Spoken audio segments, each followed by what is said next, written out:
नमस्कार, मैं हूं अंजलि। आपका स्वागत करती हूं देवी पूजक टाइम्स लाइव टीवी न्यूज में। आइए रुक करते हैं आज की प्रमुख खबर पर। 6,909 करोड़ रुपए के विकास कार्यों का लोकार्पण और शिलान्यास किया। महाआरती के साथ पूरा हुआ दौरा। अपने 2 दिवसीय गुजरात के दूसरे दिन प्रधानमंत्री नरेंद्र मोदी शुक्रवार की शाम अंबाजी मंदिर पहुंचे। रोड शो के बाद पीएम ने 6,909 करोड़ रुपए के विकास कार्यों का लोकार्पण और शिलान्यास किया। इसके बाद उन्होंने अंबाजी मंदिर में पूजा की और इसके बाद गब्बर पर्वत पर महाआरती में शामिल हुए। इस दौरान पीएम मोदी ने कहा कि नवरात्रि के दौरान अंबाजी में होना सौभाग्य की बात है।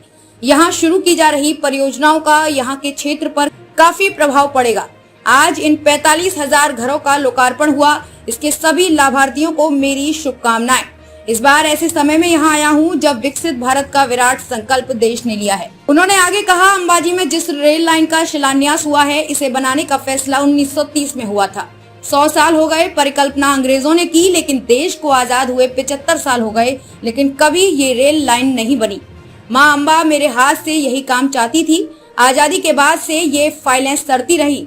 मैं सीएम था तब फाइल लेकर घूमता था। केंद्र में सुनवाई नहीं होती थी, भटकता रहा, लेकिन आजादी के 75 साल का जब हम जश्न मना रहे हैं, अब ये रेल लाइन माता के चरणों में समर्पित हो रही है।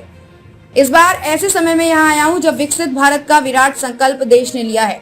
माँ अम्बा के आशीर्वाद से हमें हमारे सभी संकल्पों की सिद्धि के लिए शक्ति मिलेगी, ताकत मिलेगी। प्रधानमंत्री ने कहा कि जब हमारी नारी सम्मान की बात करते हैं तो हमारे लिए ये बहुत सहज सी बात लगती है, लेकिन जब हम गंभीरता से इस पर विचार करते हैं तो पाते हैं कि हमारे संस्कारों में नारी सम्मान कितना रचा बसा है।